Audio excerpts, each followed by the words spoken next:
feel like a king, oh yeah. Baby, can't help but stare. Such a rush, baby. When you touch me, baby. That's right. Ladies and gentlemen, guys and dolls, cats and chicks, you're listening to Viva ENT. This is Johnny The Capo. I am your host, and we are live in Seattle. I'm here with my co-host, Mr. Devin, the video guy. Devin, the video guy, Creisler, and the greatest producer in all of Seattle. Hey, it's Eric. CC Rider. Right on the money that time, brother. I leave the little Richard woos to you. Thank you so much. Yeah, I got that down pretty good.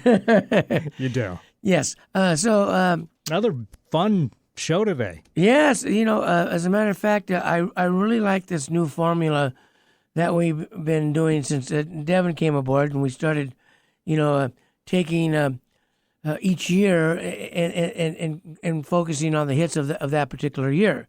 Now, today is 1976. The one and only. And you got really like 3 generations perspective on these classic songs, really. Kind of, yeah. Yeah, I was alive in 76, the year we're talking about today, but I was 2 years old, so I don't remember firsthand a lot of this stuff. It's starting to form some memories. You were a swinging young man at this time, and of course, Devin was just a thought maybe in his parents' head.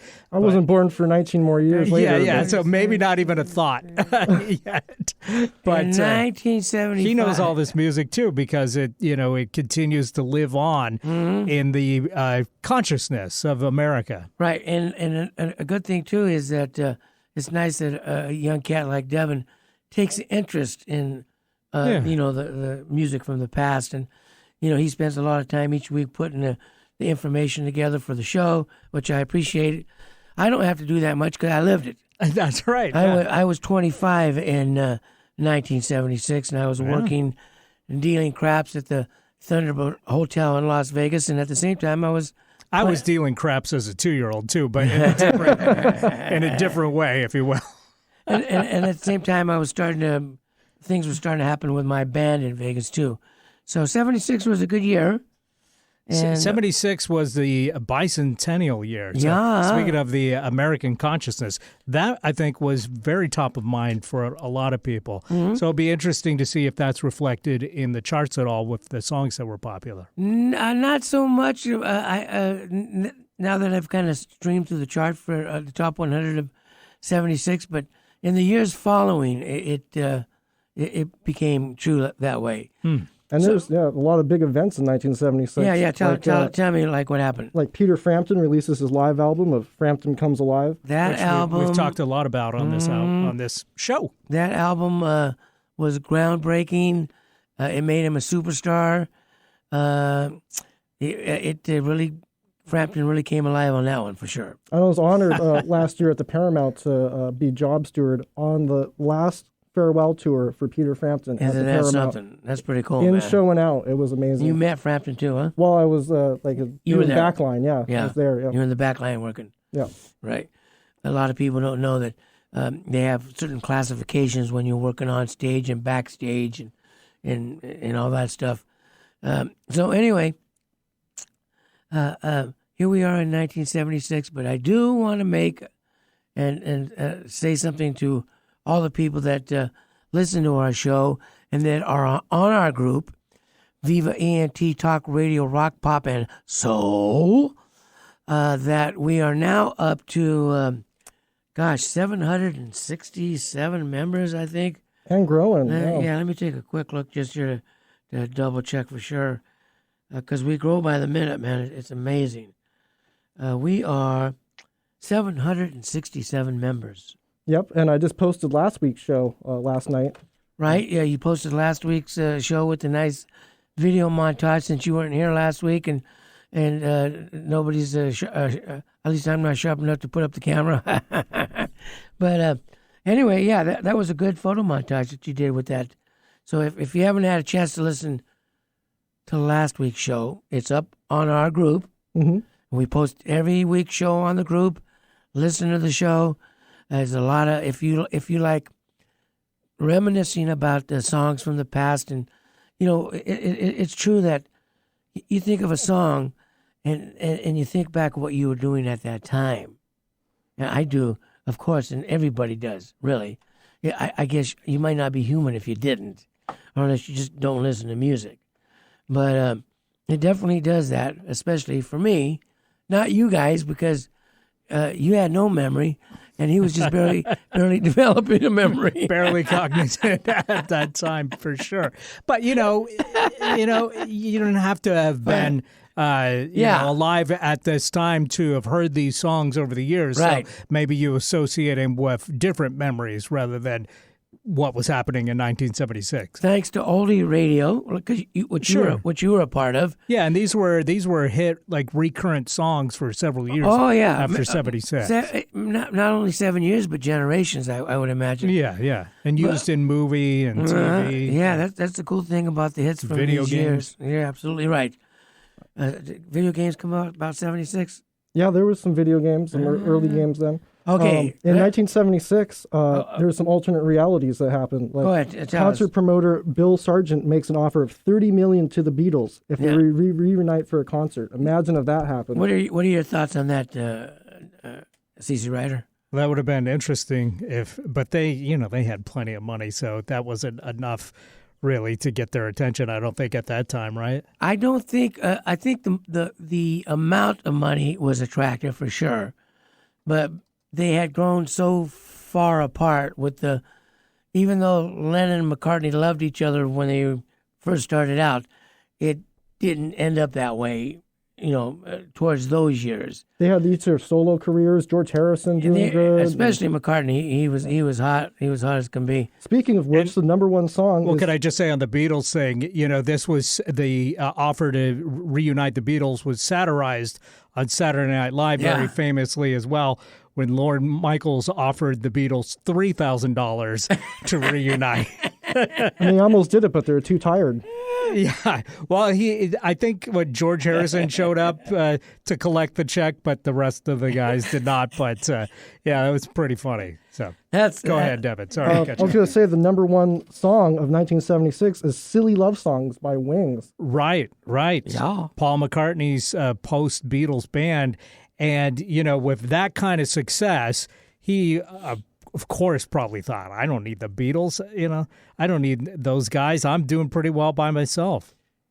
Absolutely correct. He was doing extremely well by himself. Wings at the Speed of Sound, a huge record for them. And also, June 10th, 1976, Paul McCartney and Wings played the first concert at the Kingdome in Seattle. No kidding. Yeah. Oh, my gosh. That's great. That's great Seattle history. Yeah. This is Silly Love Songs? This is Silly Love Songs, yeah. You think that people would have had enough of silly love songs? Apparently not. Meow. But I look around me and I see it isn't so. Oh, no. Some people want to fill the world with silly love songs. Wrong with that? Nothing's wrong with that.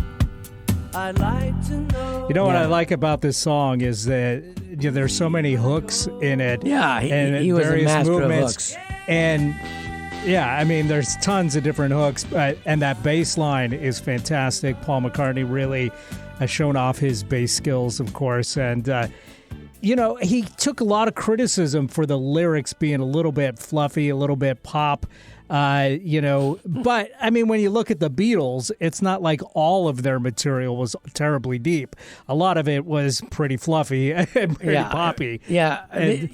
So nothing wrong with a silly love song, if you will, I think. As much as all the talent that the Beatles had, they were just like any artist. They were a product of their generation, and they were trying to make hits. They were trying to get on the radio.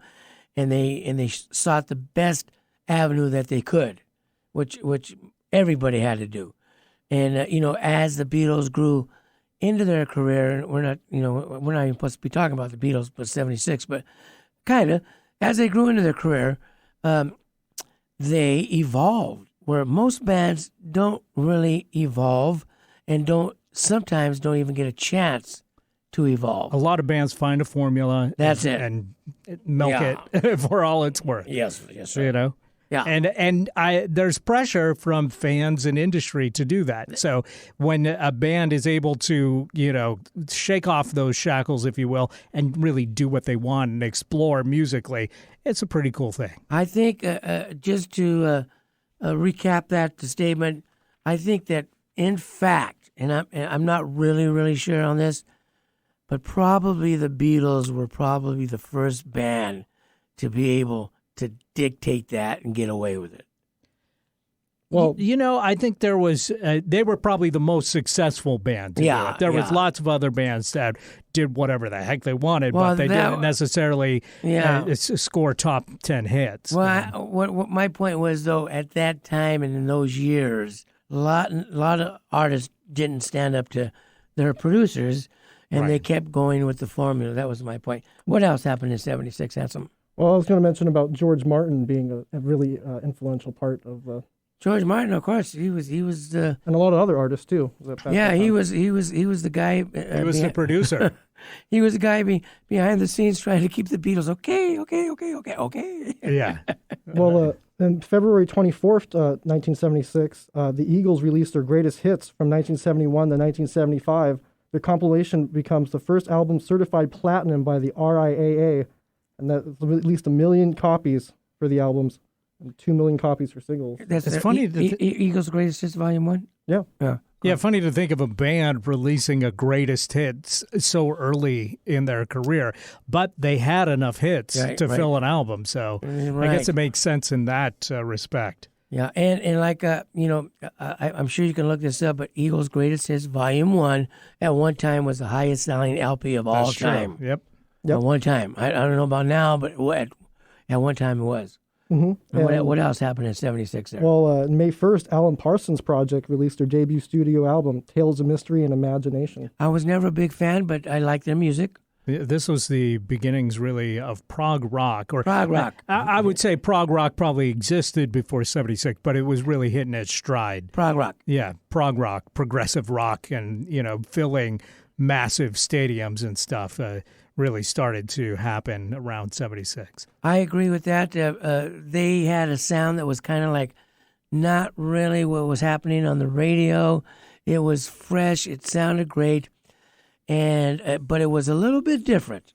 Yes. Yeah. Speaking of filling massive stadiums, Queen performs a massive free concert at London's Hyde Park for over 150,000 people. Yeah. Those guys, I always liked Queen. I didn't really know a lot about their career, but what I have found out is that they were the masters of, I'm going to say this, arena rock. Yes. They could take an arena or a big baseball stadium and make it sound like it was a happening. Venues were getting bigger during this time period because sound systems were getting better. They often, speaking of the Beatles, talk about how when you go see the Beatles, you couldn't actually hear the Beatles because of the screaming kids, the teenagers, the girls specifically, drowned out the Beatles with their equipment, which I'm sure was top of the line for the day, but primitive. Primitive, yeah. By the mid '70s, there was sound systems that could overwhelm that, and also some of that screaming had started to taper off as people really started to really want to hear the music live. Yeah. Yep, and Queen scored the number 18 song with Bohemian Rhapsody. Yeah, there was that song was something. It's been featured in movies. It stood the test of time, and everybody when they hear it, they know what the heck it is. And November 25th, the band gives its last public performance. Martin Scorsese is on hand to film it. No kidding. So I don't know much about the band. I don't really know if I was a fan or not. All I know is they were Bob Dylan's backup band. That's right. Right. Yeah. So, and all the members of the band are pretty well known, including Robbie Robertson. Right. And they had their own success without Bob Dylan. Songs from Big Pink is a very famous record from them, named after the house that they lived in. And so, yeah, I mean, they're legends. I'm not a huge fan like you, but, No, I'm not a huge fan they of are the band. considered, Yeah, legendary artists. I know that. They've got like a cult-type following. Yeah. And they're critically acclaimed for sure. I like the Weight by them. But Now, that song is one of the best. Oh, yeah. That's Classic. one of my favorite songs of all time, really. It's a great song. So number 2 song in 1976 is "Don't Go Breaking My Heart" by Elton John and Kiki D. Okay, right. since I was there, and Everybody knows this song. since I was there at the time, that song they play the hell out of it. It was one of those fun type songs that everybody loved. I can see why it was such a big hit. I'm surprised it wasn't the number 1 song of the year. This is we've talked about how nostalgia was really starting to play a role in what was popular in the 70s. Kind of a lot of stuff kind of throwing back to the 50s and early 60s with its sound. And Elton John was at the height of that, I think, with this one. Yeah. Yeah. It sounded modern at the time for sure, but still there was that flavor of the 50s in it. It was that little, agreed.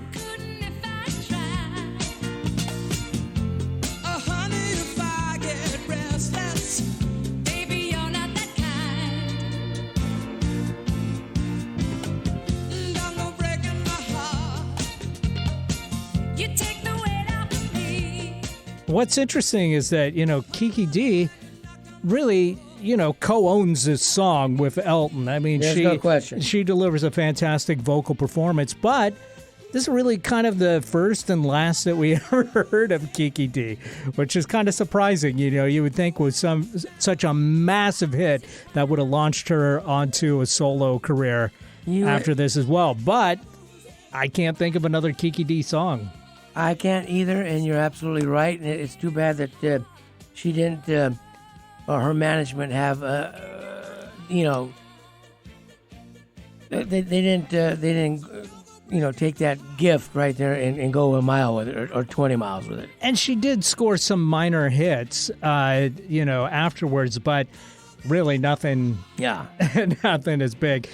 She did a song in '93 with Elton John again, "True Love." That song became a top 10 hit. Was actually number 2, but again, that was many years after after this. Yeah, I don't know if I remember that or not. I have to hear it. Well, we go on to number 3, like "Disco Lady." Disco Lady was a really funky type song. It really. Johnny Taylor. Johnny Taylor. Do you have a little clip of it? Yep. Yeah, real funky. Johnny Taylor, a great voice. Very much of its time. Johnny Taylor was a cool cat. And this is how popular disco was. You didn't even have to make a disco song. You could just put disco in the title. Become number 3. And still be big. Disco Lady. I think this is more R&B than proper disco, but no question. It's fun for sure. Disco Lady. Yow. Shake it up. Shake it down. Move it in, move it around. Disco Lady. Where? Yeah, sexy lady. And this was on the Stax record label. Well, Stax, the legendary recording studio out of Memphis. Yeah. But every woman loved this song. It was like if you wanted to be impressive on a date, you would make sure you had that in your damn car stereo. On your 8-track? Was there 8 tracks by that? 8 tracks at that time. No question about it.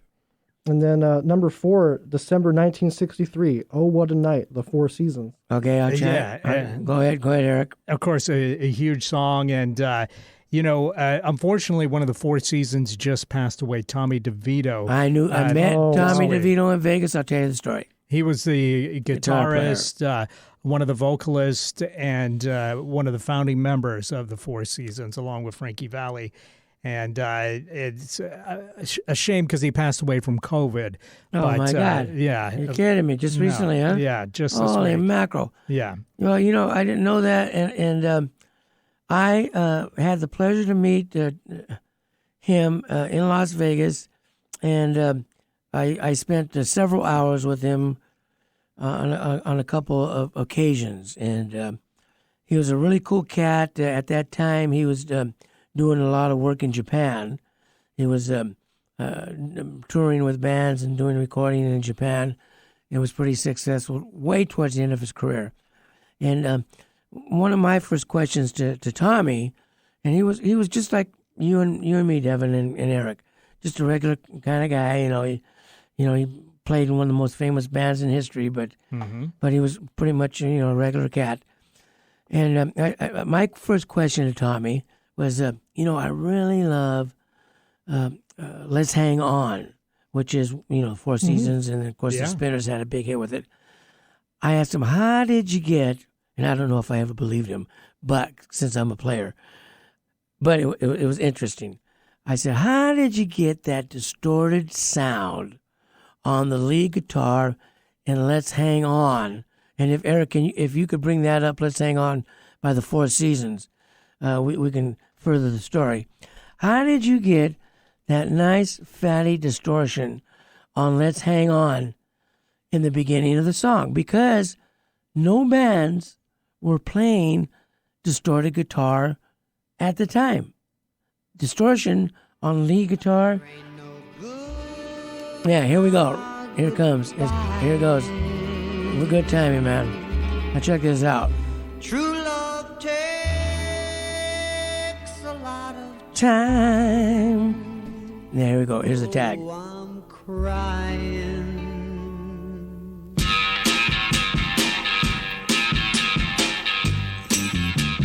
That's cool. That was my question when I sat. Uh-huh. We sat. I had lunch with the guy many times, at least 2 or 3 times. Not many, but anyway, that was one of my very first questions to ask him because Eric, as you know, and Devin, as you know, I'm a rock and roll nut. I want to know how stuff happened, and he told me. And now that I just listened to it again, just a little snippet that you played, now I think I believe him.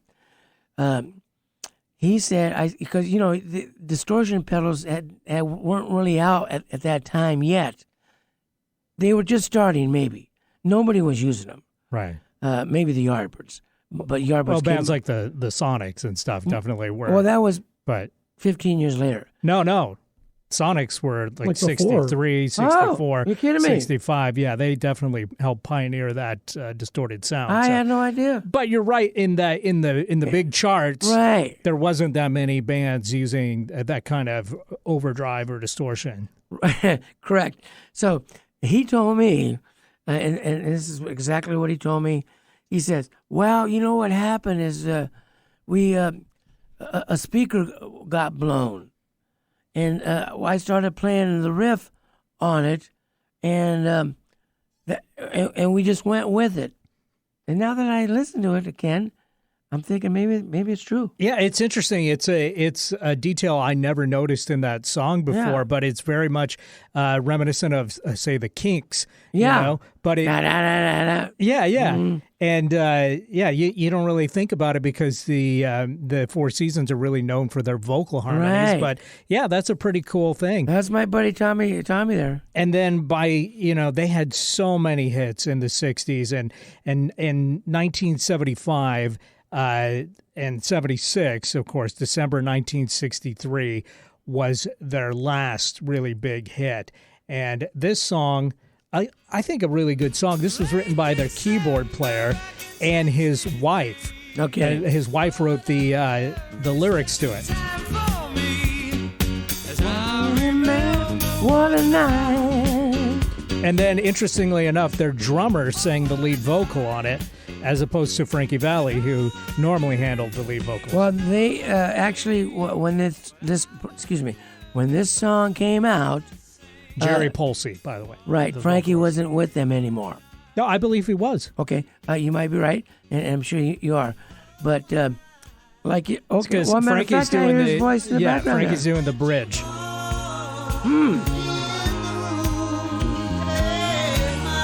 I stand corrected. You're the head of the Obvious, crew. that's it for sure. But this was a real group effort to have the keyboard player, Bob Gelito, I think is how you say his last name, Yeah. and his wife, Judy Parker, who wrote the lyrics, and then have the drummer, Jerry Polsey, sing the vocals, and then Frankie do the bridge. Pretty interesting. Very interesting. Yeah. And Yeah. this, a few years after the last hit, which would have been in 68, Will You Love Me Tomorrow? So, interesting for them to have a big comeback with this song and Who Loves You in 75. So, yeah. It was huge, too. Huge. Yeah, this was a big huge song, record. yeah. I like it. Yeah, it stood the test of time. Yeah, and mining that nostalgia literally in the lyrics here, because they're talking about 1963, a guy potentially losing his virginity in 63 with a special lady. Yike. What a lady, what a night. Yeah. So what do we got next, Dev? Well, number 5, Play That Funky Music by Wild Cherry. Okay, I'll chime in on that. I've been playing it for years, and I'm probably still going to keep playing it. Classic riff. It was, nice riff.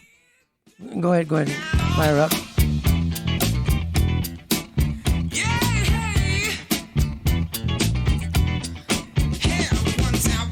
Boogie singer. And this is interesting in that the lyrics to this song tell the actual story of Wild Cherry. Right. They were a rock band not having any success Especially at that time. Yeah. because people wanted to hear disco Yeah. and funk. Yeah. And so they said, and somebody actually said to them, why don't you play some funky music? And so they said, hey, that guy's right. Let's actually do that. And so they came out with a disco funk song, and the lyrics are all about that transformation, and it paid off for them. It did. That song was number one for at least 4 or 5 weeks. It was a huge hit. All the bands were playing it, and bands are still playing it, and you still play it at weddings. Still in movies. Yeah, it was a Massive hit. massive hit, bigger than life. Now, you were playing around this time, too. Did I was you? playing it, yeah. Yeah. Did you ever run into these guys? I never did. No, Okay. This was their only Wild big Cherry hit. wasn't the kind of band that played Vegas a lot. Because my history's from Vegas, mostly. In Vegas, they were always like 4 or 5 years behind the charts. And the acts that their careers cooled down, they kind of hit Vegas. They're in L.A. usually, or what? I mean, it's not like today. It's completely different. Yeah. Well, this is about as good a place as any for us to take a break and come back with more. Talking about the top hits. I like that of fucking 1976. music, white boy. When we come back, we'll talk about the Manhattans. I play the hell of that. Things still the same.